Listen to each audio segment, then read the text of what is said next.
We just know that there's some people in the DAO Discord, some here, and just wanted to try to get as many people as we can to hear all of the latest updates. So appreciate everyone being flexible and testing this out with us.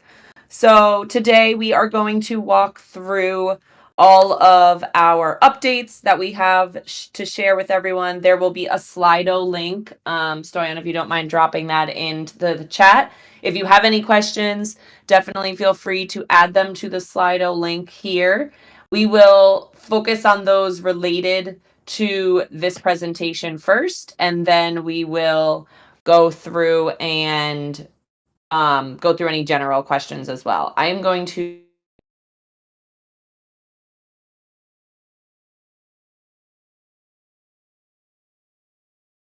let me know if you see the screen now. Still loading for me. Nothing like when you're testing and it doesn't work. But we tested and it did work. It's when you present and it doesn't work. All right, let's see. Nico, do you want to try to load the slides, or are you guys seeing this? I don't have permissions to share my screen, apparently. Oh, okay. If you can give me permissions, I don't know.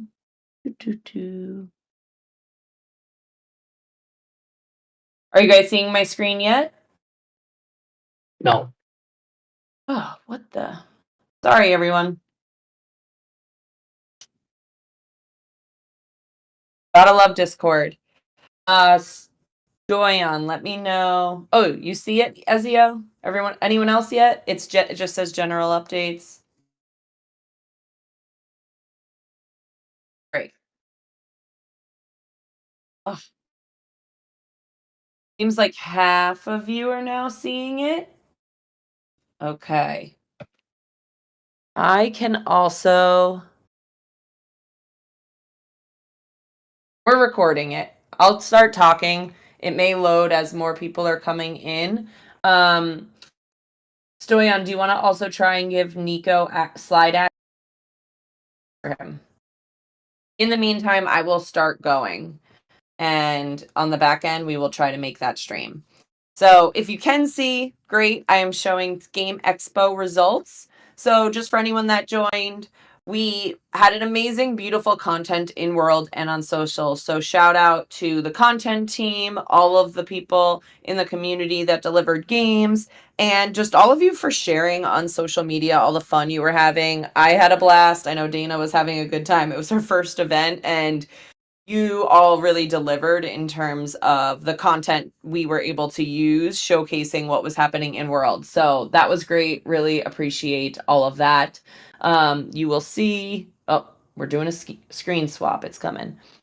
I'll keep talking while we're doing that though. 92 minutes was the average time spent in world. And so this was a big increase from some of the past events. So we know people were having fun running around, checking out all of the booths. There was a lot of different stuff to do over time, which was great. Another big fact that we were excited about is 40% of the current global active users in Decentraland, so the people that were actually in Decentraland on those days, 40% of them came to the event. This is also an increase from previous events. So we're going to make some changes in the future just so that when you show up at Genesis Plaza, it's even more obvious that there's something happening somewhere else. Nico, are you good? Can you guys still hear me?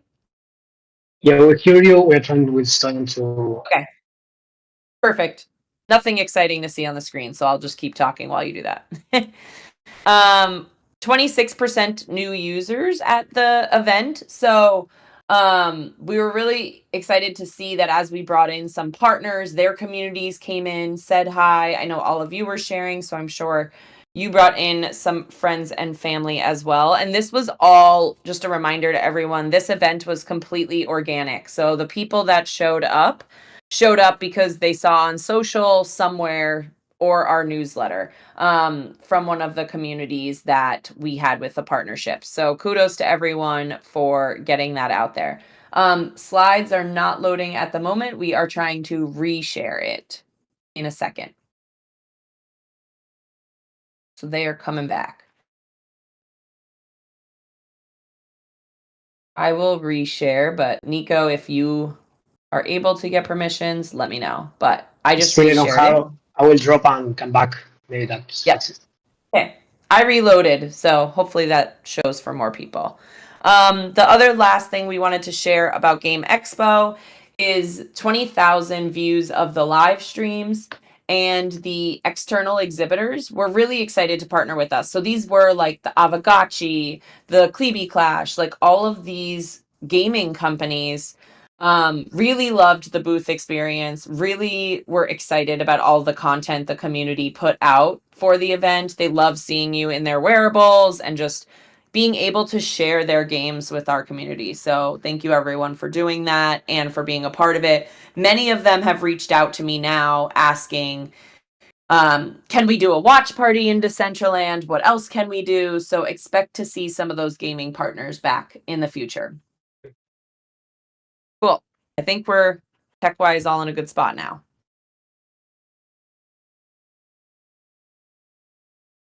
Next, we have what's next. So Game Expo, as we said, that was great.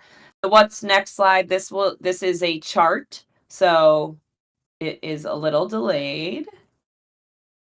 There we go. This is a chart of what's next. So exciting if you saw the updates from me that we are trying to share these screens. Sorry, the screens is very distracting here. Okay. Let's switch. Nico, if you have permission, switch. And if not, Stoyan, can you share these slides? I will share the actual presentation to you as well on the back end. Amazing how this works. Okay, what's next? I'm going to focus on the content while someone else works on the slide. Private Alpha, exciting. Private Alpha is coming. If you signed up for the Private Alpha on the form, we went through the list. If you're an active community member here, you were admitted into the Discord Private Alpha chat. There will be an email going out today letting you know all of the details. So today you will hear more about Private Alpha if you were someone that signed up. If you did not sign up and you would like to be a part of the Private Alpha, we will drop that link here into the chat and you can sign up for the second wave. So we are going to do it in 2 different waves. After that, we will be doing the Wearables Campaign, which we are very excited about. Wearables Campaign is going to be basically, if you were here last year around this time, is when we did the emotes campaign, where we had an emote contest, we had content every week, we did some tutorials. We are going to be doing that as well around emotes. That will be starting later this month. So stay tuned, more to come there, and it'll go through September. So August, we'll kick off Private Alpha and Wearables Campaign. Those both will go through September.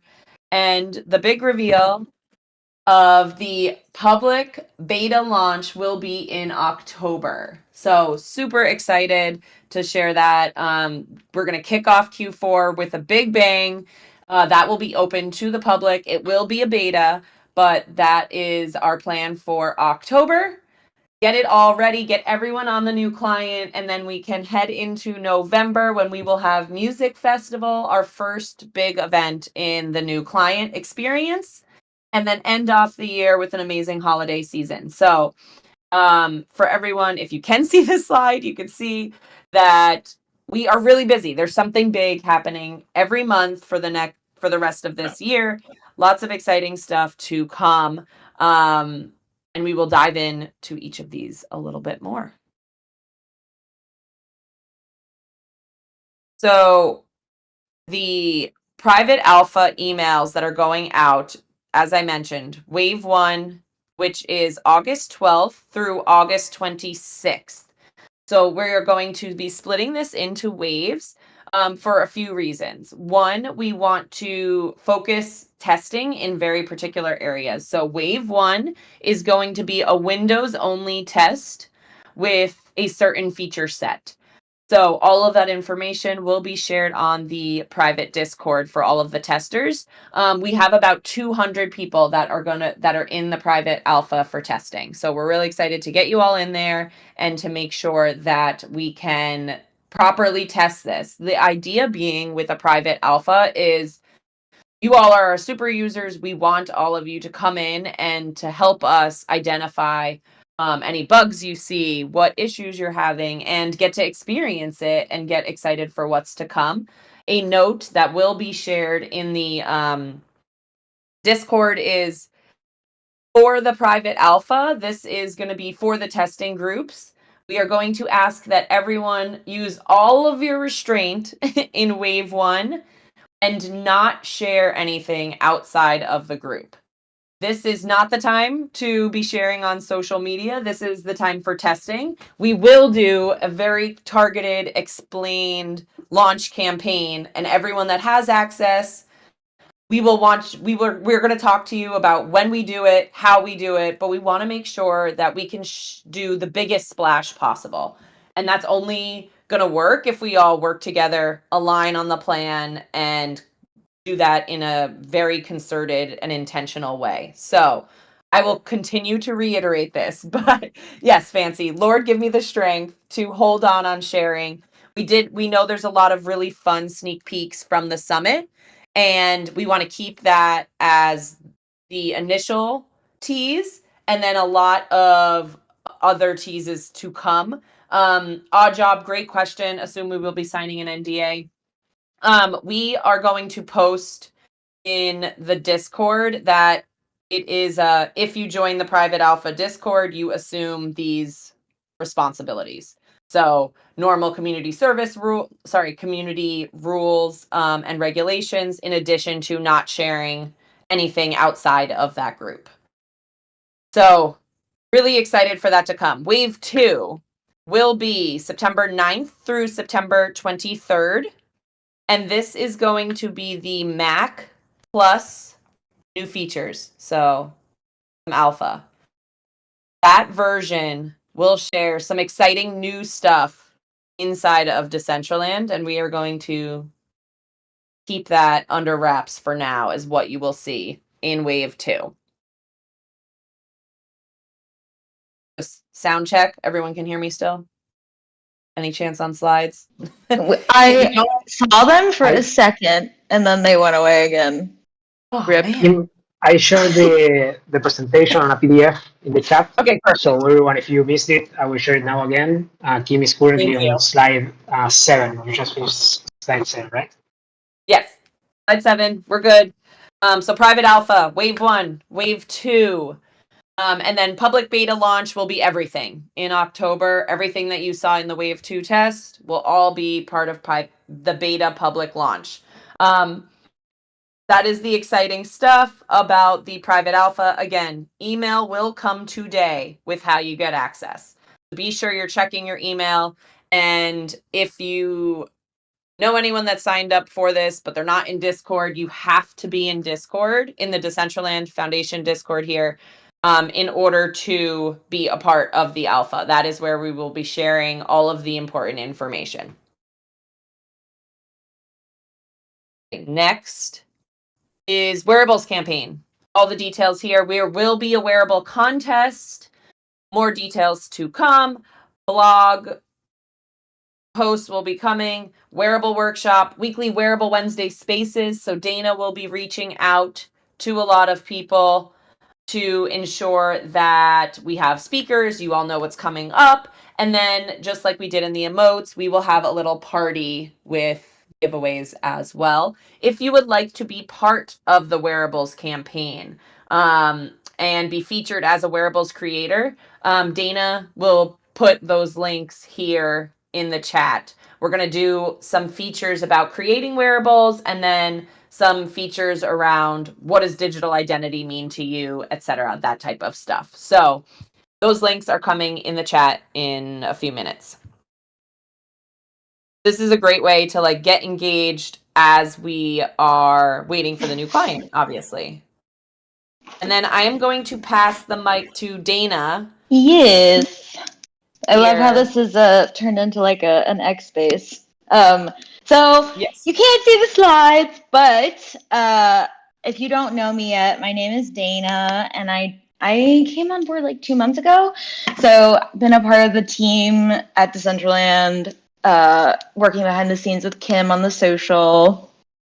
And today I wanted to kind of tell you a little bit about the strategy behind what we've been doing on social, and also maybe get you to slide into my DMs and request the social feature.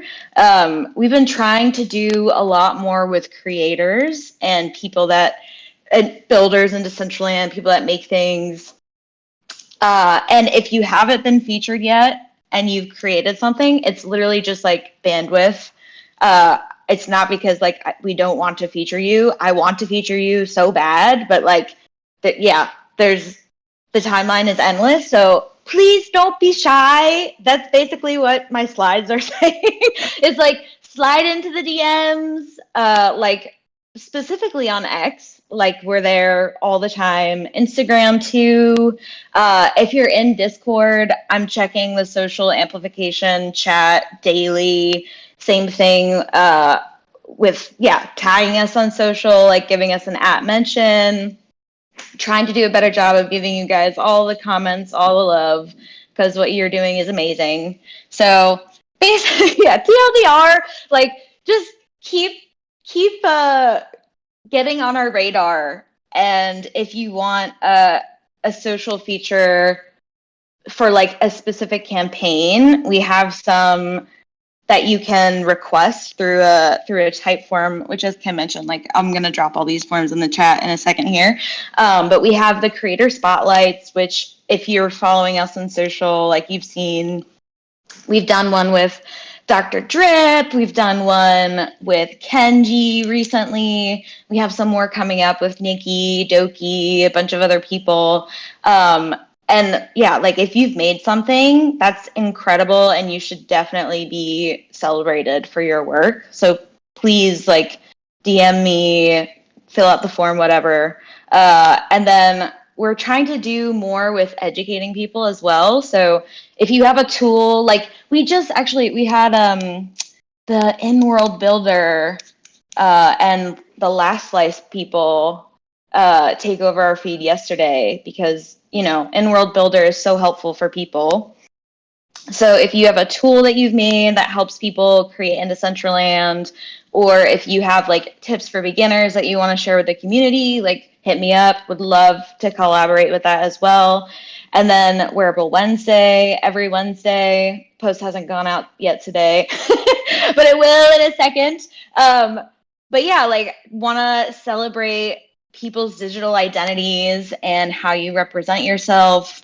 And then every Friday we've been like going in world and exploring different places that you've created. And if you comment and ask us to go somewhere, we go. Like, I don't know, like Rishi asked us to go to Exodus last week, and the prior week people asked us to go to the Meta Tower. So like, if there's somewhere that you want us to explore, please get in the comments and request spaces. This week we're going to Roots's coffee garden or something in Decentraland. He tagged us yesterday, so excited to see his space.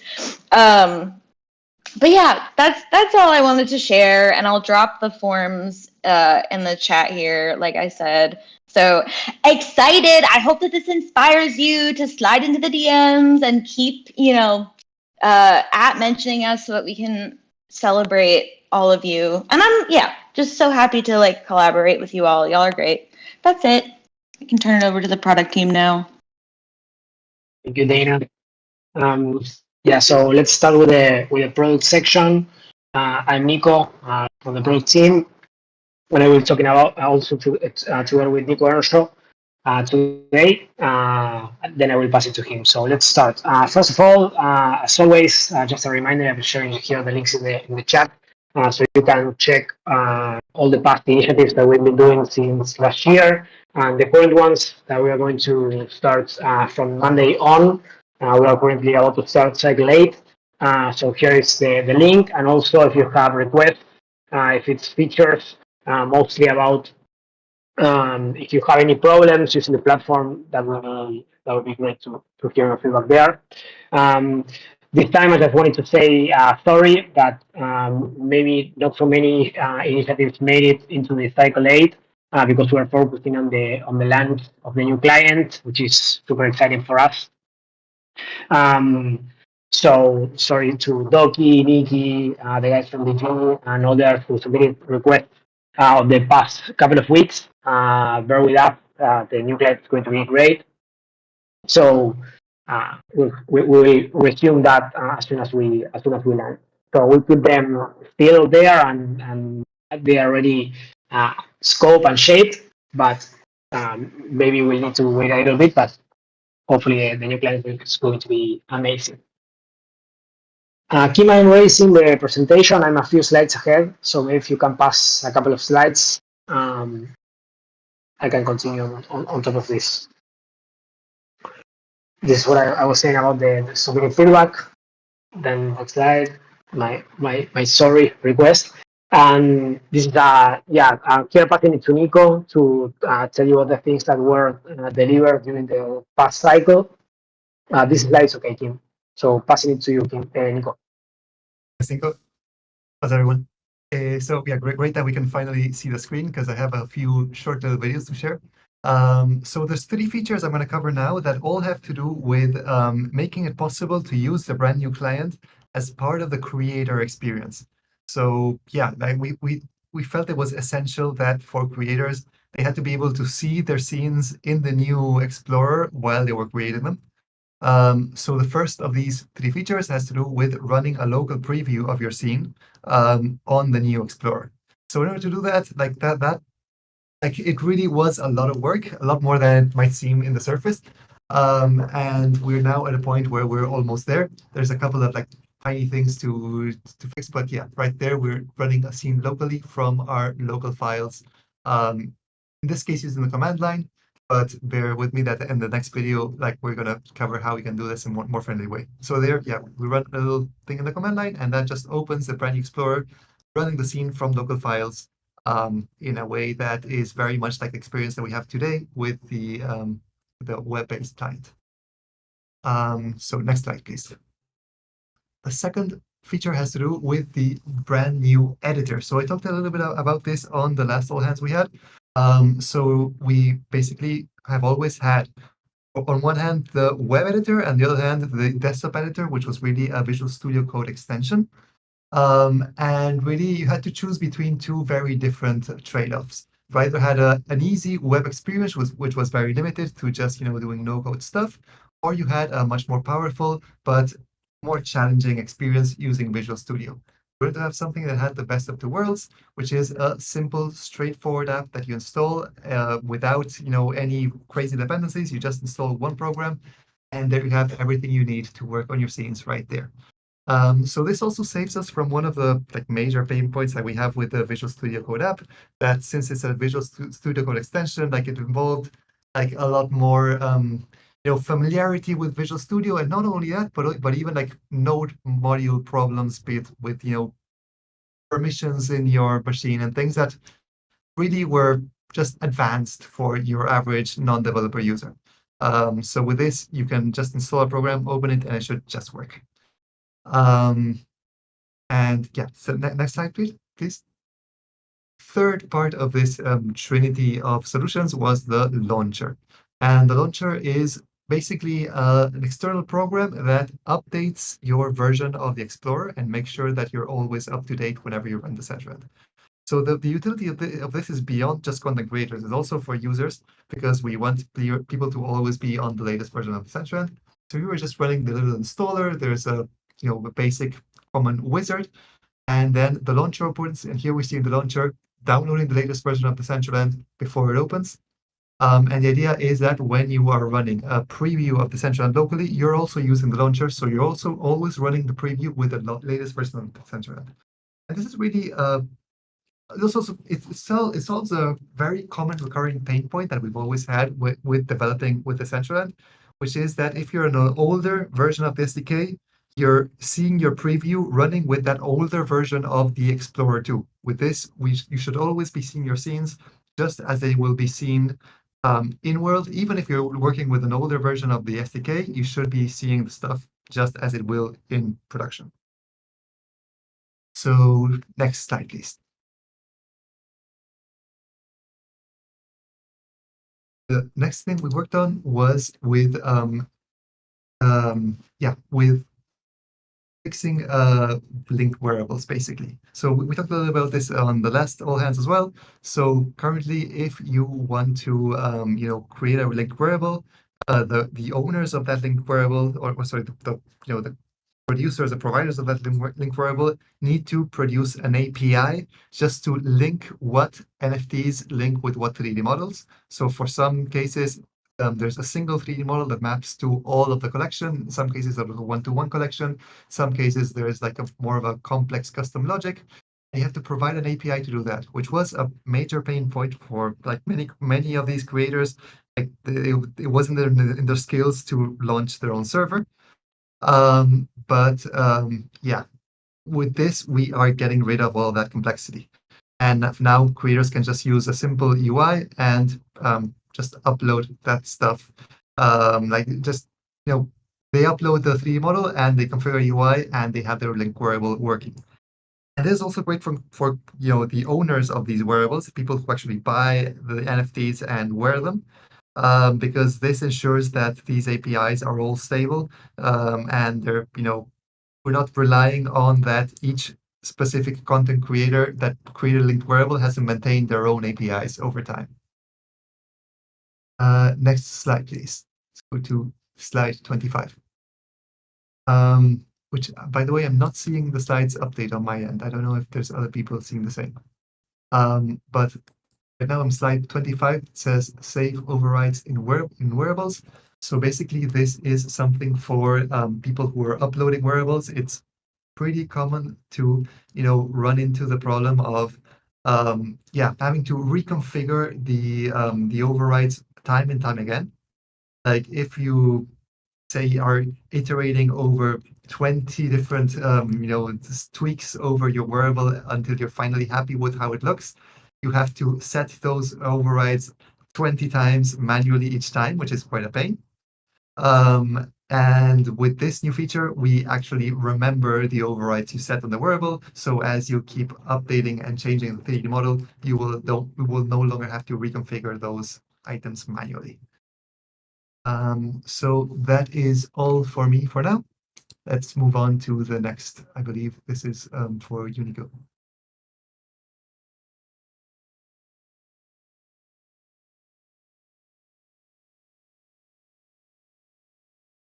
Can anyone hear me? We hear you great. Oh, thanks. I had a little bit of a panic moment there. Am I speaking into the void all this time? Good. So we're on slide 26. I don't know if Nico is maybe with his connection down or something, but in any case, like now we're moving on to discussing the things that we will be shipping on the next cycle, cycle 8. So this cycle encompasses early September and early October. So we'll be shipping stuff on early September, which is like the first half of the cycle, and on only October we'll be shipping the second half of the cycle. And as usual, we divide our priorities into 3 big buckets. The first of these buckets has to do with the Explorer and having the public beta go out. And this is, as you know, a huge ordeal. And we're putting a lot of effort on making sure that that is as polished and stable as we can. So that is taking up like half of our efforts, you could say. Then there's stuff that has to do with streamlining the content creation flow. And that has to do with like everything that enables creators to have a better experience creating and be able to create better stuff. And the third category of things we're working with is in onboarding new players and seeing how we can increase the user count. Now that we have a much more stable client with much better performance and everything, how do we bring people back in and attract new users and recover the old users that may have dropped out in the last few months or seconds. So without further ado, let's go into the features. Let's make a mention that if you're not yet in the private alpha and you want to jump in, this is a great opportunity. Take advantage of that. It can be a lot of fun and very useful to us. So please make sure you enroll if you're not in there yet. And yeah, like what goes into that big bucket of Explorer Alpha stuff is a lot of technical stuff that we won't be going into now, but there's like a lot of work behind the scenes to make sure that the client is as powerful and smooth as we can make it. But let's jump into what would be officially my section, which is the streamlined content creation flow, and jump into the features that go into that. So this is slide 30, by the way, for whoever is following back at home, or I don't know if you can all see it. I cannot see it on my screen. So the first thing in our agenda is a pretty big one. So this is what we call the Creators Hub. So I just presented that we have this brand new editor that installs as a standalone application. We're gonna, put this on steroids and convert this standalone editor into what we're now branding the Creators Hub, which is a much bigger tool that encompasses everything that is included inside the standalone editor, but also it includes a bunch of more things. This includes like everything to do with wearables and emotes, and also everything to do with managing lands, names, and worlds. So this is a big mouthful. So we're not going to tackle everything all in this cycle. And one of the things we're going to do is for some of these applications, we're going to link to the already existing web version of these applications. So for example, if you're just if you're just focused on creating wearables, maybe you don't need to download an application that just links you to a website that you can access otherwise. But as this application keeps growing, the idea is that all of these functionalities will be 100% done like on this installed app. So yeah, this also enables us to do a bunch of more powerful things. But for now, we're focusing on just having this application work as a standalone place, a go-to place that includes not just the editor, but also easy access to tutorials, to documentation, to templates, to managing your lands, your names, your worlds, all of that stuff. So next slide. And this is by far, and in this slide, I put a little video that comes from the protocol squad and what some of the experiments that they're doing with the alternative Bevy client. But now in the cycle, we're going to implement the same, but instead in the Unity client. So that is part of the brand new Unity Explorer that we're launching now. The next fun feature is kind of related to that one, which is freezing the player. This is another like old thing that we've always wanted. So with this, the creator of a scene is going to be able to make the player unable to move or unable to rotate the camera. Optionally, the rotating the camera can be there or not, depending on the use case. But yeah, like we've all seen a lot of scenes that use the horrible workaround of building a whole invisible collider around the player just so that they're staying put. That should not be necessary. That should definitely not be something that content creators have to do. And this is useful for several use cases. One is related to the camera, in the sense that, say, if you're doing a cinematic or something, you don't want the player to be moving, blindly and, running off a cliff. It's also useful if you want to have the player do some significant emote, like if you want the player to dig a hole or something as part of a game. Like maybe you don't want the player to be able to interrupt that emote by moving, and you want to have them constrained to, running that emote meanwhile. And then there's, games like races or, the Infinity Engine or things like that, where we don't want the player to move because of some game mechanic. and we don't want to miss out on that. Next slide. So the next two have to do with stability. So we want to, also focus on some of the, less fancy but very, very necessary things. One has to do with more stability deploying. So in this case, several of you surely ran into issues where when you're trying to publish a scene, suddenly, randomly, the deployment, fails. This especially happens with large scenes. So we have a whole plan to revamp all of the ways in which this has like several parts to it, but we're changing the deploying protocol and how the scenes are managed by the content servers and all of that to be able to support a much more stable way of deploying. And my final slide here is about rewards. So we also need to have a very stable experience with that. As you know, players are very, very appreciative of scenes that give out free wearables or other kinds of rewards, and that hasn't always been 100% stable. There have been, as you surely know, a lot of cases where players just don't receive the rewards they're supposed to get. So we're gonna dive deep into making sure that still works as it should. This involves us debugging and trying to get to the root cause of common problems, but it also involves making sure that if these things happen again, that we have clear visibility. We want to have internal alerts. We want to have the creator of the wearable campaign be notified in case they want to, manually give the rewards away or something. And we want the person who was supposed to get the wearable to have very clear error messages, so that also they can contact support and resolve this issue, with more knowledge about really what really went on. So yes, that is all on my end. I now give the mic back to the other Nico. Yeah, thank you, Nico. So some of the things that we're going to start from next week to try to help onboard new players. So if you can move to the next slide. One of the things that we're going to do is rework on the homepage. Sorry, next slide, please. So we're going to work on the homepage. Currently, it's not showing, of course, the download for the new clients. So we're going to optimize for conversion so that everyone or most of the people, try to make that most of the people who enter to the Decentraland homepage are directed to download the new client, which we know it's a much better experience.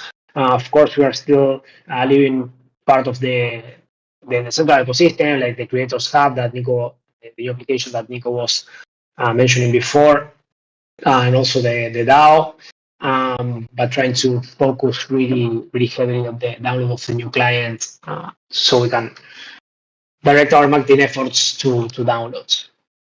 So it's going to look good. Then we're going to do a full refresh of the documentation side.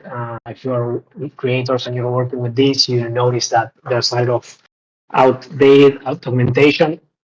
And this is also a good tool for new players that want to understand more, maybe about wallets or how to enter the Decentraland. So we're going to do like a full refresh on this side, and also we need really some work on updating the content itself so it reflects the new changes in the UI and in the client. So next slide, please.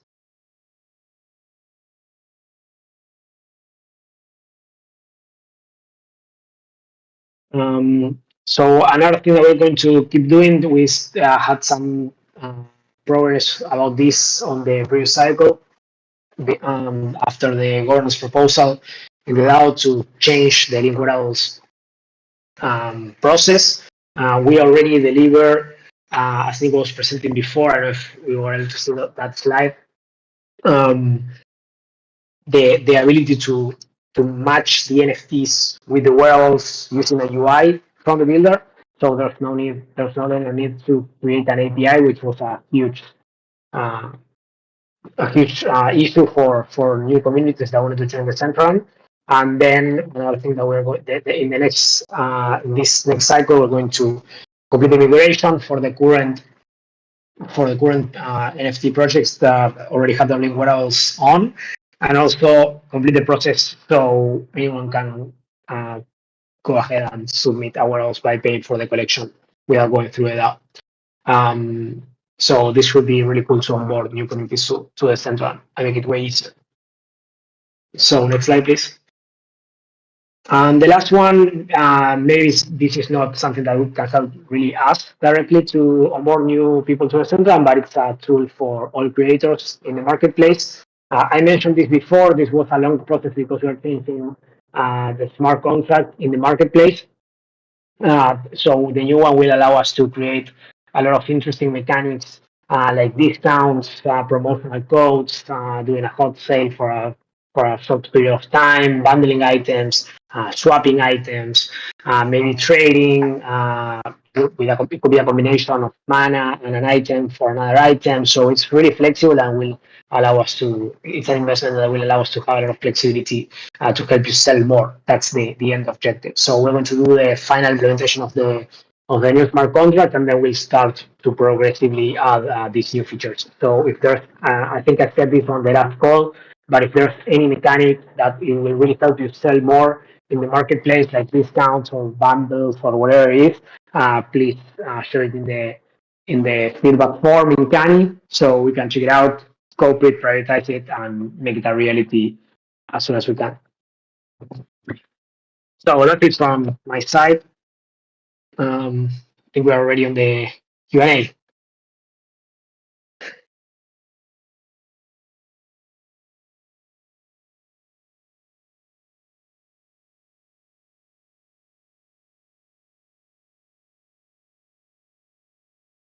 Awesome. Thank you, Nico. Go ahead.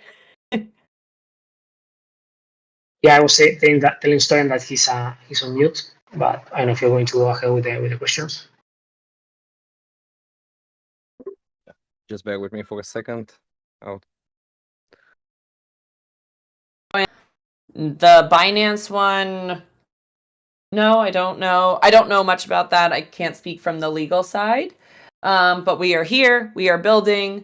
Everything is underway. In regards to Decentraland be available on Steam, we are working through a variety of options for where Decentraland new client can be downloaded starting after the public beta launch. So we are working through a variety of options for where other people can learn about Decentraland and download from there. So more to come on the storefront soon. What are your plans to increase the Mana's price? We are not responsible for Mana's price. We're here to build the best experience that we can. We know price fluctuates with the market, with demand. So we are going to focus on building the best product that we can for all of you. Yamel, I know you're up here too, so feel free if you want to weigh in on anything. Hi, Yamel. Thank you, Kim. Hi, everyone. Happy to help in answering the questions. All right, I'll go to the next one. How does Decentraland plan to stay competitive with other emerging metaverse platforms in the future? I can start with this, and then Yamel, if you want to jump in. So in general, we're just leaning into what happens naturally on Decentraland and what this community really loves about Decentraland, and that really is the social aspect, the community, and the ability to really build whatever you want in an open source and decentralized way. As of right now, there aren't others that do all of those unique selling points. So that is where we will be focusing as we move forward and really continuing to build that best performance with the new client. Yamel, do you want to add anything there?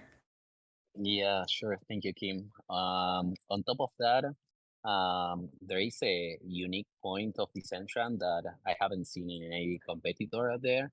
That is the amount of effort we have put in being able to render a full continuous world, full of creation of different creators, and that you can have the experience of walking and traversing the world.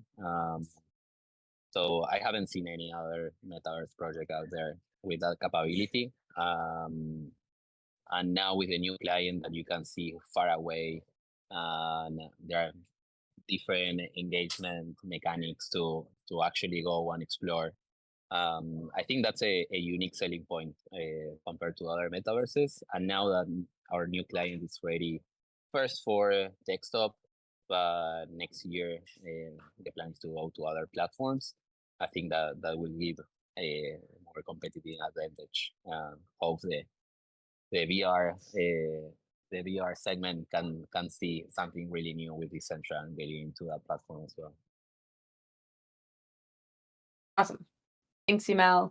The next question is, we get rave mode on browser, can't see everyone at a scene in the client. It's very discouraging to want to build here anymore. Totally understand those frustrations. I went to a party yesterday and couldn't see half the people too, so I get it. We have an open bug for that. I know our support team can drop in here the status tracker so you can see the open bugs. Rave mode, as we all know, has been a huge detractor at the moment. We recommend using the client where we don't see rave mode happening, and Opera GX as the browser where it happens way less frequently. We are focusing on the new client and moving forward so that these are not issues that you will see in the new client. Next question there. Odd Job. How is DCL planning to attract new users beyond gamers who is in the target market? Great question. As all of you know, we have not done paid advertising. We have really been holding off and waiting until the opportunity when the new client is out. It's amazing. Get people in to really have that ideal experience as they come in. So once we have the new client live in October, we will then be turning on a few different acquisition ideas. The first is obviously the owned, which is, as Nico mentioned, we are re-updating the website. We are going to be updating all of our social channels and doing a lot of organic content out there and doing a lot of pushing on our newsletter, but that is our owned audience. We already have those people. So next is earned, which is the press partners, really doubling down on bringing in some bigger partners that can utilize their audience. We actually saw really great success with this recently. Soul Magic did a partnership, and the day they launched, they had a ton of new users jump in. I believe it was actually 1,000 on the day they had that partnership come in. So partners, we know, is a great opportunity for us to bring people in. And then paid will be turned on for the first time, at least since I've been here, where we've had a concerted paid effort. So we have hired a growth expert on the foundation side that will be working with us for the next few months on making sure we have an intentional and robust paid campaign. We will be sharing more about our full marketing plan in an upcoming community space. So, Odd Job, hope that answers your question. Definitely looking beyond gaming as a whole and really focusing on that 20 to 40 age group of people that are looking for exploration, social interaction, and live events. All right. Next one. Even with a new client on the distant horizon, how's the foundation supposed to ever catch up to other industry standard platforms? We are very behind. Yamel, do you want to take that one? Yeah, the very distant horizon, maybe subjective. We are not that far away. We are targeting October, early Q4. And the product that we are releasing is way better. So maybe the comparison is not that fair if you are using the current client to compare with the other platforms. We are also moving at higher speeds because the code base is completely new and very solid, taking in account all the technical depth and the bad design decisions. They have been all reworked, and all the engineering team really owns the project and the code base. So we expect to move way faster with this new client. Awesome. Why is the alpha access almost a month late? we said at some point in July, so we are a little bit late here on that, and that is just due to needing to do some additional testing, making sure the allow list was working properly. So we are a little behind, but we are ready to get started on Monday. What's the platform's current target audience? How do you plan to acquire and retain new users? I think I just answered this at a high level. We have a very global audience. Like I mentioned, our users tend to be around 20 to 40 years old, based on some self-reported data from our community. And I just talked about acquiring, but retaining. There are some new mechanics coming in that I think will be focusing on retention. But we can talk about that in the future. As you get part of the new client and the alpha. I can't share too much on that yet. Yamel, anything you want to add? I was about to spoil everything, but if you Don't want, spoil anything, Yamel. okay, okay. Okay. Next question is regular hackathons. We will be doing more hackathons in the future. We do not have one planned for 2024 as we are focusing intentionally on the client and the launch, but hackathons will definitely come back in 2025. SDK new features. I'm going to punt that to you, Yamel or Nico. Yeah, so, well, oh, Nico, do you want to go? So sorry, no, just to mention that we covered a couple in this presentation, and there's more to come for sure. But yes, please take the mic. Yeah, exactly. On this cycle, we have these two features for creators that enabling to control the camera for doing cinematics and also getting a better perspective during gameplay. And the second one is being able also to freeze the movement of the player, which also is an important mechanic for many games. And looking forward to continue adding new features, what we have in the horizon, not in the next cycle, but things that we definitely want to add is letting the creators create spaces that interact with the locomotion of the avatar. That means that you can have you can climb stuff with your avatar. You can have an icy floor. You can have you can sit on places. You can pull a lever.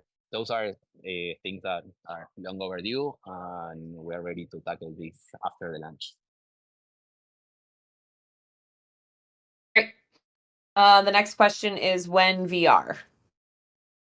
2025. Oh, coming bold. I love it. Is there a date range for when closed alpha testing might begin on the new client? Yes, so we shared that already today. The emails will be going out for those people that filled out the form for Wave 1. Wave 1 will start on Monday. Wave 2 will be September 9th. Next one, can Decentraland stream YouTube in the future? The biggest issue is that it's not easy to stream videos. I know the team is working on streaming. I do not have the technical side of that. Yamel, is there anything we can share on the streaming portion? I mean, the technology we use for live communications, which is an open source project called LiveKit, they have a really good support for taking part of the stream back to another platform. So you could technically place a camera inside Decentraland and stream directly that to YouTube or Twitch. So I think the underlines on the technology are there. We need to queue it on product development to make it easy for a creator to do it. So yeah, definitely we're really interested into this. It's not in the next cycle, but after launch, definitely this is something that we want to support. Moreover, regarding the strategy on retention that I don't want to spoil, but we have new mechanics for that really bring this sense of progression. Another important part, I believe, is like doing multiplayer games and being able to derive content from that. And not only being able to participate in a tournament, but also stream and comment on top of it. I see a big future of that kind of content. So definitely a key we have in our radar. Definitely. If anyone, I also want to share, if anyone needs help streaming, VTA TV has been really helpful in getting some workarounds across the board. So if you need help streaming for an event, I definitely recommend checking them out. Okay. Next question was, given current projects DAU and lack of customers for better products on the market, what is Decentraland's foundation doing to pivot the product strategy? I could talk at a high level in terms of getting users, but Yamel will let you talk about product. We are, like we said, doing a full relaunch. It will be like Decentraland 2.0. So really ensuring everyone knows that something here is new and different and getting people back into this space. When we think of the market, I don't want to limit us just to Web3 gamers. I think the market is much bigger than that. This is people that want to have fun socially. These are people that maybe are doing a lot of different things that aren't Web3 gaming. So they're looking at live events. They are going to panels and professional events. They are looking for parties and fun things to do after their kids go to bed. The market can be pretty big for this type of stuff. And I think as we get more and more language around what's possible in Decentraland, more and more Web 2 friendly, the market gets bigger and bigger. But Yamel, from the product side, do you want to talk to anything? Yeah, so we are making more friendly the product for a Web2 user by bringing social login and removing many frictions. For example, being able to pay with a credit card or citing some fees to US dollars, even though they are paid in mana. I think lowering these entry barriers, it's an important thing that we have been doing so far. That's one part. Second part, I think the main two challenges we have identified like a year ago on the current product is that the performance is not good and there are not core engagement mechanics that bring this feeling of progression to users. So that affects directly on retention. So we, for this launch, we're aiming to fix both of those issues.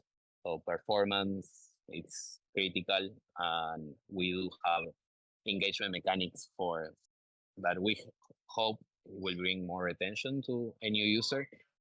I believe the long-term retention is still based on a community level and making these wonderful moments of real connection between people. But for a new user that just brings on into the platform, until they have this magical moment of connecting with another community member, we now have a plethora of different things that they can do and filter progress during the platform. So those are the two main points that we're targeting for the launch. And later on, I think the other strategy is to meet the user where they are. At the beginning, we are releasing the desktop versions, but soon after, looking to publish in different app stores like Epic Store, Steam. We are engaging in conversations with all of these marketplaces. So I think that's a huge change in tapping into new audiences as well. Yeah, definitely. Awesome. Okay, we are at, which question is next? Should we stop banning community members? People get banned in DCL, turn to other social medias to rant about DCL. Doesn't look good for decentralization. I would love to stop banning community members, but we need to have a safe space and need to follow general, rules about how we treat one another. So we'll leave it at that, as we need to be all adults here in this space. And so we need to keep the community safe and make it interesting for new people that are coming in, to make sure that they can come in and ask questions and not be bombarded with old drama. So that is what I'm going to say on that one, and keep moving on. When is the browser version of DCL going to be obsolete? Yamel. Yeah, by the end of this year. Like, we want to do the launch first of the new client and direct all the users to that page. We'll keep the web version alive for a while. But the plan is to put all the efforts on the new client. So yeah, early Q4 we have the launch. Late Q4 maybe we take down the other version, or at least remove it from the access point in the website. Maybe there is another way to keep using it, but yeah, by the end of the year we plan to switch all the efforts to the new client. Mhm. Is DCL streamlining the user marketplace experience? There's a wider crypto consumer, but it's a significant roadblock to wider adoption. Odd job, if you want to put in the comment here, I'm not sure what the roadblock is necessarily, but I don't know that we have an update right now on the marketplace. We're focusing on the client itself right now.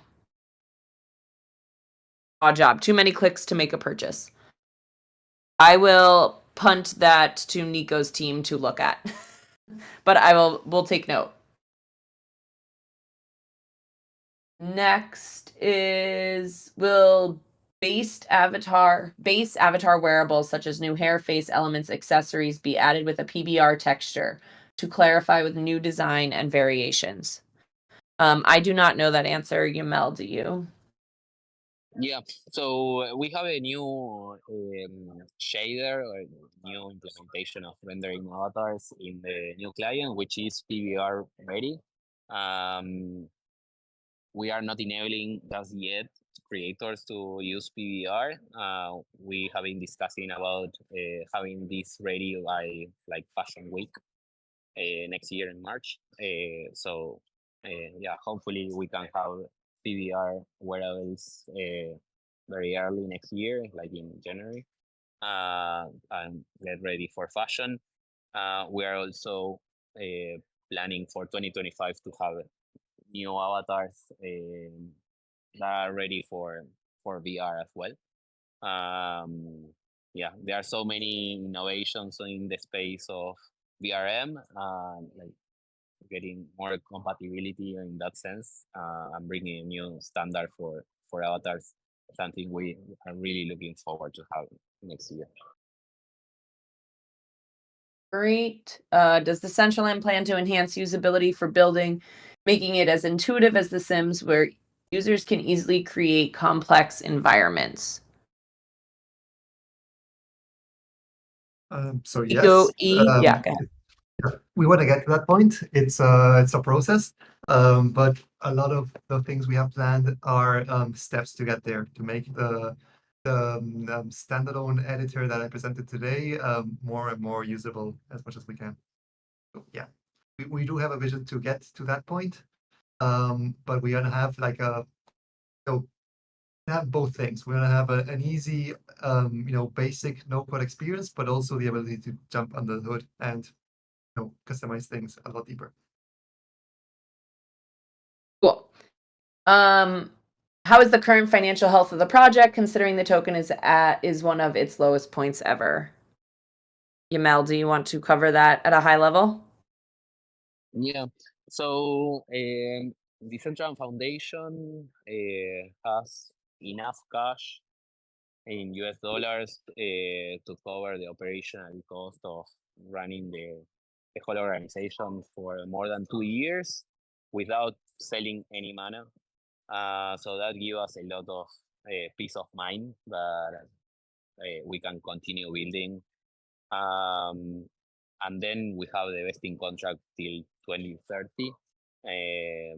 So without the pressure of having to sell at the bad price and having a big runway, really, I'm really focused on the building and not thinking too much on financial problems. Like I think we are on a solid status.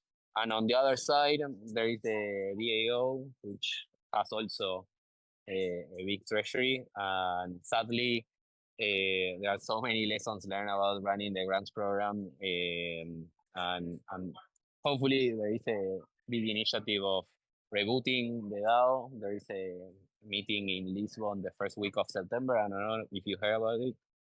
Going to be there as other contributors to the DAO as well. So looking forward also to put that treasury into motion and add more value to the platform as well. Awesome. What types of partnerships or active endeavors is the foundation pursuing to raise awareness about the project? I feel like we've answered this 3 times already, but we are working on a variety, including paid and earned partnerships. We're looking at both Web 2 and Web 3 brands and communities, but basically places where people have active and interested communities that spend a lot of their time online. I can't give any specifics until contracts are signed. Next one, has the foundation ever made a public statement against LGBTQIA hatred? I don't think we've given a public statement, but we host Pride. I think Decentraland is an open space where all are welcome, and we have community terms of service to ensure everyone, again, I know people don't love the term safe space, but this should everywhere people should feel welcome, appreciated, and celebrated. And that's what Decentraland is about. So in general, everyone is welcome here in Decentraland. We have community guidelines. Everyone be respectful adults. Next, what specific measures does Decentraland take to prevent the project party from not fulfilling its promise to reward players or running away with the money? Yamel, do you want to address that?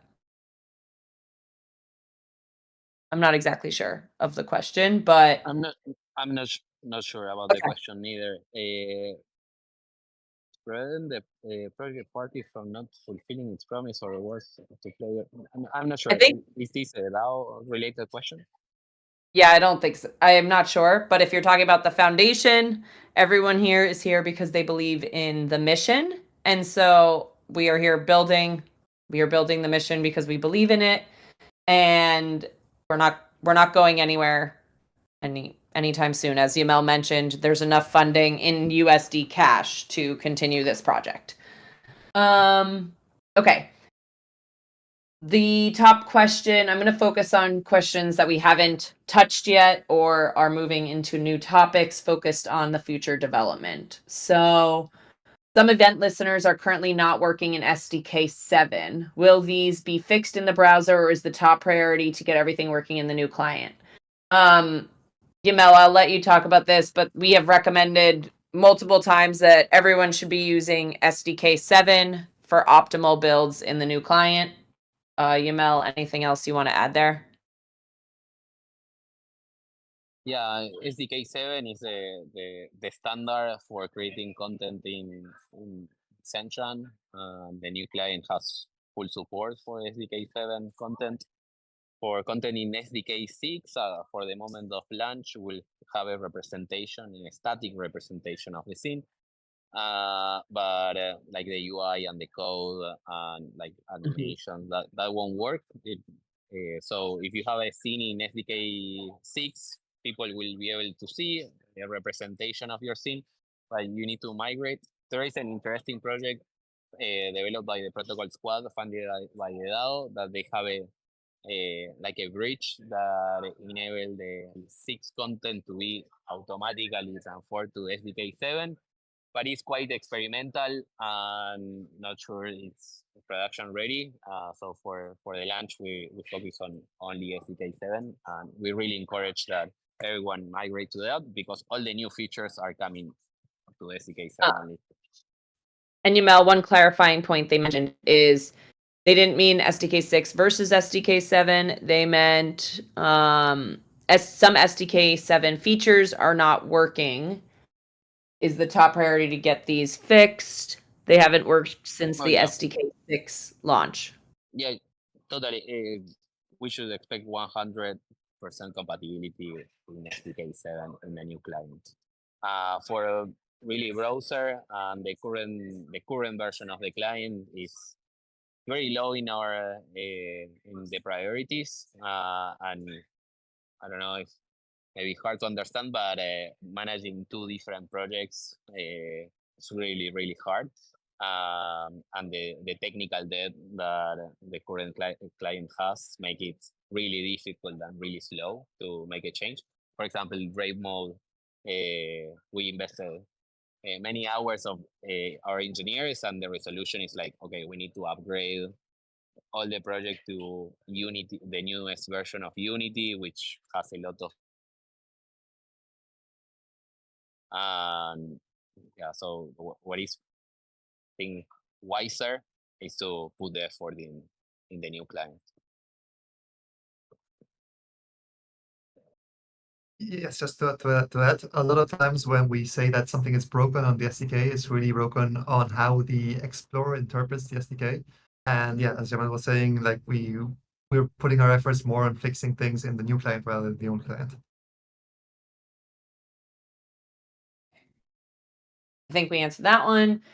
How can Decentraland better support community-led projects and initiatives? We can do that in a variety of ways. I think letting us know what you're working on. Dana, as you've heard, who is our new social manager, she is really helping us have the pulse on what is new and coming in from the community. If you are working on anything new and excited to share, definitely DM her through the Decentraland handles. And she is working on different community features. As you saw, we just did one for Also, give me an @ I'm right here. Hi, Master Wayne's is my handle. If you have things, like, please feel free. I feel like I said that so many times, but like, yeah, give me an @ Yep. Thank Message you, Dana. We are doing more community features. As you've seen, we just did an in-world builder one. We just did one with Dr. Drip as a creator, etc. A lot of examples. So Dana is one human right now, but definitely has been here only 2 months and is definitely making an impact on making sure the community initiatives are all getting more visibility. So let us know. Next one is how does Decentraland plan to address potential latency issue as the user base expands? I'm going to assume, Yamel, this is related to the client's capabilities, correct? Yeah. So latency in the networking protocol live kit I already mentioned before, it's not that bad. Like it's 100 milliseconds, and it's like a cloud server that like works as like a star architecture. So you are only connected to that server, and the server is relying the message to all the parties. So it's not a peer-to-peer communication in which like one extra member really adds the latency to everyone else. So that should scale pretty well. At the moment, in the current client, you see a lot of latency when a player moves, but the underlying of that situation is not the networking itself, but it's on the interpolation of the client, how the current client is processing the messages and how they do the interpolation of the avatar. If you check the new client, even though it's using the same infrastructure for networking, the latency, the perceived latency is way lower, and the fidelity of the movements of the player it's also way better. You don't see players like flying through or like doing rect lines. Like the movement of the player really follows the original movement of the. So I think we put a lot of effort, and we're in a way better position for the new launch. So that's my impression, that it's not a really big problem. Okay. Thank you. Does the foundation still plan to shut itself down and give the whole project to the DAO at the end of its vesting contract? I think this is a 2030 question, but Yamel, I'll let you speak high level. Yeah, the short answer is yes. The plan is that the foundation will eventually disappear, and the whole project will be run by the DAO. Yeah, so the answer is yes. Still, that's the plan. I mean, like if the vesting contract ends and foundation still has some money, probably they will use it. But since Decentraland Foundation doesn't have any other income. We are not collecting any fees from the DAO or the platform. So I think that's the only foreseeable future. I believe the DAO needs to one up their game in terms of being able to execute on a timely manner, to have a wider strategy to align the efforts of so many people across the board. So we have still 6 years to figure that out. Hopefully we can get a better approach to it. The short answer is yes. Foundation will disappear eventually. Okay, I see a lot of questions coming in. Some are similar, so we're going to try to link them together because I also know we only have about 9 more minutes. So if there's something you really want answered, work on upvoting because there's a lot in here. Does the foundation have a clear, tangible product artifact that addresses the value proposition, include clear market research to clarify the project's direction? Yeah, we'll be working on some additional context all coming out. I don't know if this is product artifact. I'm not sure exactly what you mean by there, but in terms of value proposition, unique selling points, messaging, all of that is coming, and we will have a meeting with all of you, just sharing some of the messaging we'll be doing around launch and our launch marketing plan as we get closer. What is Decentraland's protocol for responding to a data breach? I know we have legal representation that can help with that. Yamel, anything at a higher level? I think we have to tell everyone about a data breach. I only know of it happened one time with MailChimp a few years ago. Yeah. So when we have a data breach, or for example, a critical bug in a smart contract, in general, we get a responsible disclosure of it. Maybe the company the provider that had the data breach, because it's probably a third party who has the data breach and is affecting our users.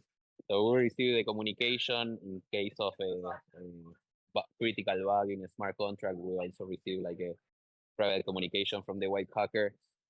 We analyze the impact of it.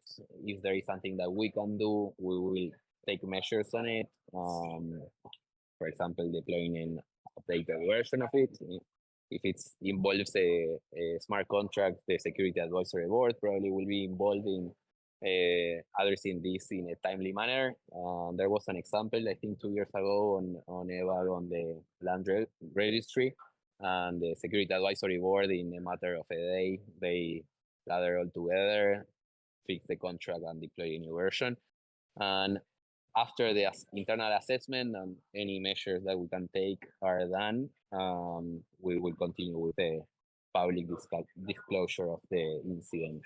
That will be in the form of a blog post, most generally, but also as an email. Okay. Thank you. I don't want to keep going on bans. We already talked about that. When will the platform be a reliable place to explore, play, and create with good performance and few to no bugs? October. Thank you. New client, everyone. Will the foundation ever release a transparency report detailing the operational costs of projects and teams? I know we've done high-level transparency reports in the past with the finance team, but we work as an independent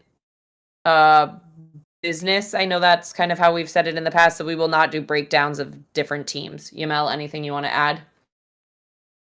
Yeah, the short answer is no. You? Yeah, no transparency on that part. I do believe the DAO should be the one who has like a better take on transparency. I would love to see the DAO as an operational organism that is focused on efficiency and transparency. I do believe there is a lot of risk in opening all the books in foundation, because that brings to a lot of questions, and I don't really see a benefit. If there is a organization that it's built to last, it's the DAO side. Yep. That's the How can we make live streaming easier on Decentraland? We already talked about this, the YouTube restrictions. We are working on what's possible, but there are a lot of technicalities behind it. So we're going to move on. Will glowing emissive wearables in the new client be fixed to look the way we expect them to? that's a plan. I believe so, right? Yeah. Okay.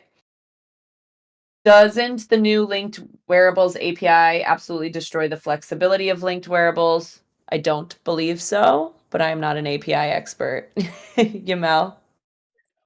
No, the capabilities are the same as far as I know. Yeah, what we change is the need of having an API. And also, well, it's making it more rigorous in the verification of the smart contract. When we're on the previous version, by relying on a externally coded API, maybe the verification of the ownership of the wearable was not ensured. So I think the capabilities are the same, but with lower cost for the creator, not needing to code that stuff and also maintain it, ensuring good response times. And yeah, so I think it's more like removing one step in the process and not removing flexibility. Yes. Exporting VRM in the new client, Yamel? Not for the launch, but definitely something people like. So yeah, we'll be Yep. Perfect. Plans for alternative clients. Will we continue funding them long term? How do they add value without market fit at this moment in time? So the foundation, we work on the main client that we are building right now. There are multiple alternatives. I know Lean, who's in this chat, I believe still, is working on the Godot and Bevy versions as part of the DAO, but Decentraland's fully open source, open protocol, so anyone can build within that. Yamel, anything you want to add there? Yeah, so Decentraland Foundation is not funding the alternative client, so this is a question more for the DAO. On a personal level, I see a lot of value in having alternative implementations that goes in works in many levels. The first is proving the point that we can be agnostic of the engine. So that the fact that the reference client is built in Unity, but the same scenes can work on an alternative client using an open source project like Godot or Bevy, I think it's really, really valuable. Also, in a long, on the long term, having a production client that is built on an open source project is way better aligned with the philosophy of Decentraland. So that's another value. Then they are also taking the lead on tapping into new platforms. So publishing mobile is something that they are doing, and there are many lessons learned through that process that I think is valuable to have an external team exploring that path. And lastly, they are also working on experimental features. For example, the controlling the camera is the first example of a experimental feature first designed and implemented on an alternative version. Now that it's proven that it works and it makes sense, the definition, we're bringing this feature to the production main reference client. So I think the interactions between these initiatives are really helpful. But again, it's up to the DAO to decide on the funding of that project. Yep. Are there any outcomes or impacts on the community that the foundation would like to see as the result of the upcoming DAO Regenesis Summit? Yamel, I know you've been talking with Gino about this event. Yamel and I will be there. We're excited to hear and contribute to everything that the DAO is working on.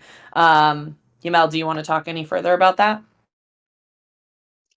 I think Gino in the original post in the forum, which he was making the call for this meeting, he summarizes the different points. But I think the line of the conversation goes in getting into an agreement on the overall mission, vision of Decentraland and the responsibilities of the foundation and the DAO on each of the sides. And I think getting an agreement on where to draw the line and what we expect from each other is the kickstart of the conversation. The second part is how we can change the operations of the DAO to make it more efficient and align on a strategy.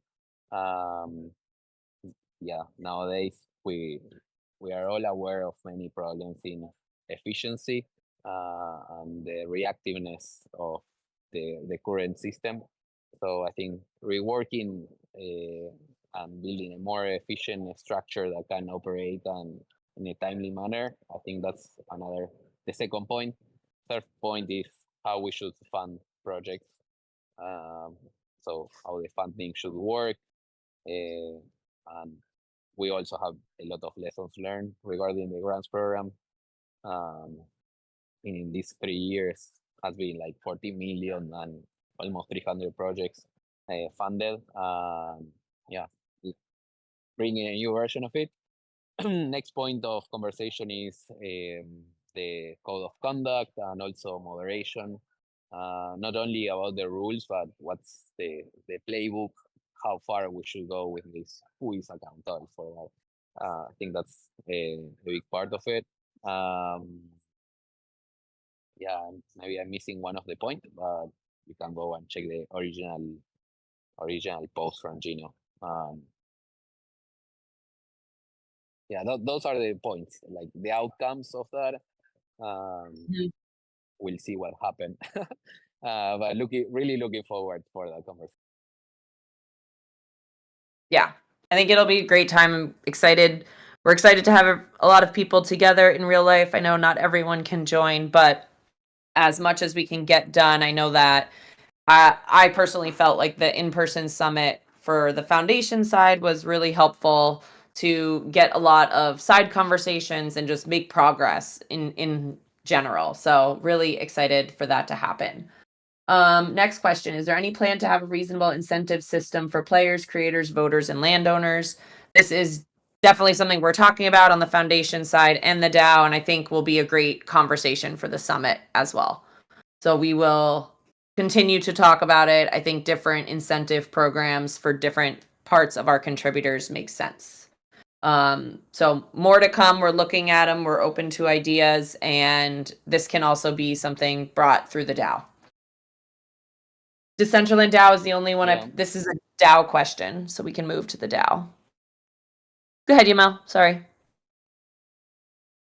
Yeah, regarding incentives for players, in these engagement mechanics, the social recognition of participating in all these parts, like being a player, being a creator, being a voter, being a landowner, those are being rewarded, at least on like a social aspect. That's part of your identity.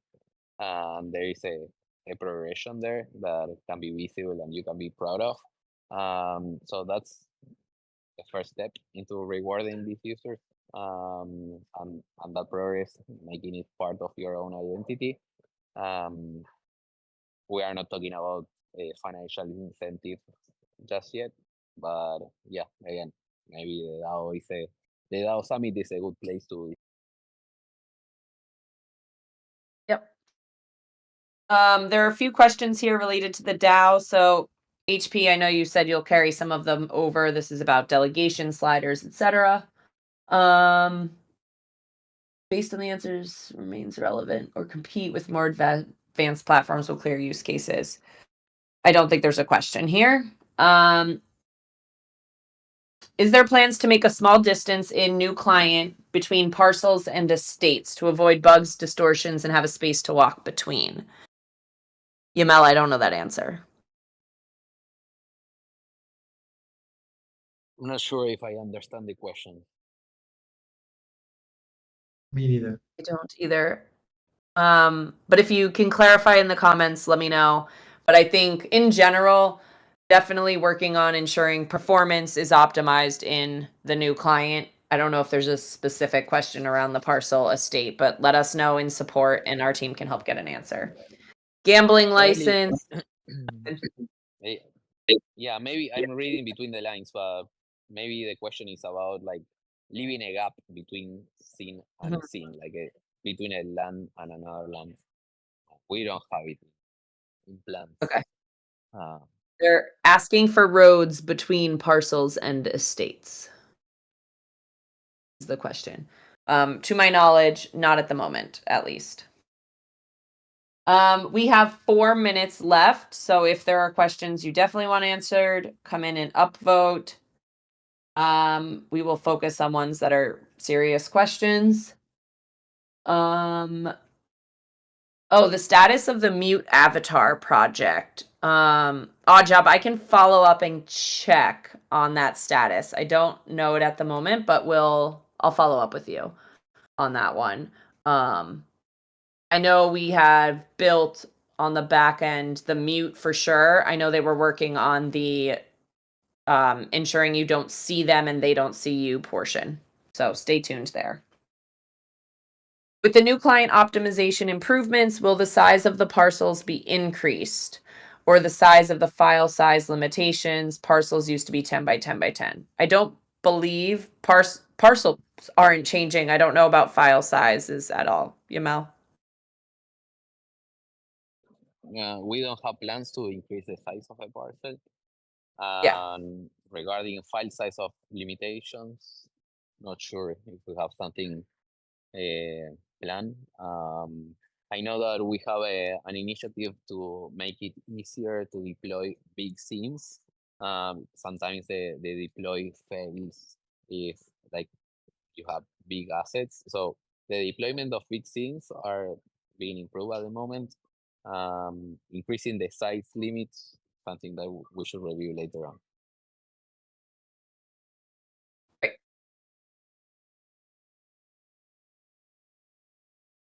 We used to have a lot of users looking for sexual experiences. We kicked them out. It is a big potential market. Should we embrace them? I know this has been a question in the past just around what's allowed. I believe everything is just has to follow the terms of service.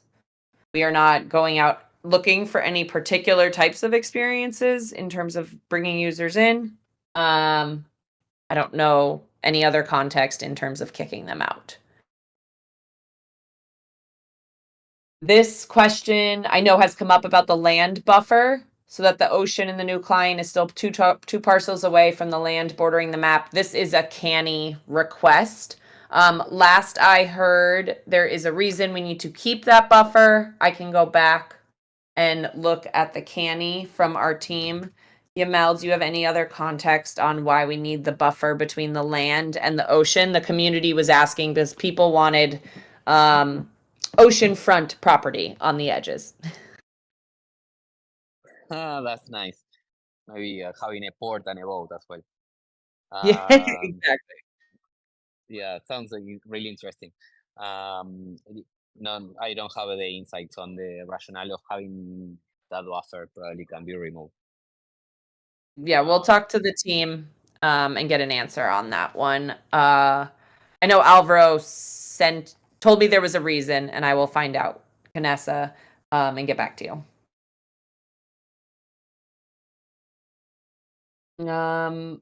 Okay, we're gonna go with last question because we are definitely over on time. Most of these are all DAO questions. So the last one that is related to the foundation is about new variations of standard wearables to make the standard avatar more pretty at the client start. Avatars, we answered this earlier, I think, a little bit more, but the avatars are having. We've talked about this in the past. Yamel, any last comment on the avatars? No, just to repeat myself, the changes to avatars, adding PBR to the current structure for custom wearables early next year, preparation for Fashion Week. I think that's something we really looking forward to do. And the next part is having a new version of avatars, like with better compatibility with VRM standard pairs, facial expressions, and like getting more VR ready. So that's the two main things that we have in our radar. Improving the base wearable for a newcomer. We did some changes on the base wearable, so you can use any wearable, even doesn't matter the body shape you choose. And so far that's what we have. Thank you.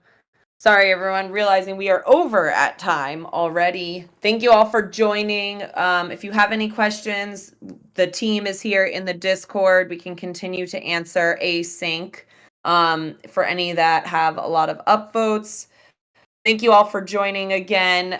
We're excited. You will have emails going out to everyone that wanted to be part of the first wave of the new alpha, and we will talk to you all soon. Thank you, everyone. Have a great day. Different angle if you want, and have a bird's eye view and do a strategy game in the Decentraland if you want. You can, have fully customized camera mechanics for this.